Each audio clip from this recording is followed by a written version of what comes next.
Dorce Gamalama meninggal dunia. Dorce meninggal dunia pada Rabu, tanggal 16 Februari tahun 2022.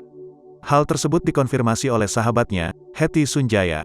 Ia benar tadi jam 7:30 meninggalnya di Rumah Sakit Simpruk, kata Hetty saat dikonfirmasi Kompas.com. Hetty mengatakan, Dorce meninggal dunia karena COVID-19. Saat ini jenazah masih ditangani oleh pihak rumah sakit. Hetty Sunjaya dan keluarga belum bisa memastikan di mana jenazah Dorce Gamalama akan dimakamkan karena harus mengikuti protokol COVID-19. Sebelumnya diberitakan, selama beberapa bulan ini Dorce bola-bali dirawat di rumah sakit karena diabetes. Kondisi kesehatan Dorce sempat menurun pada Oktober tahun 2021. Dorce tidak bisa berjalan sehingga harus mengenakan kursi roda.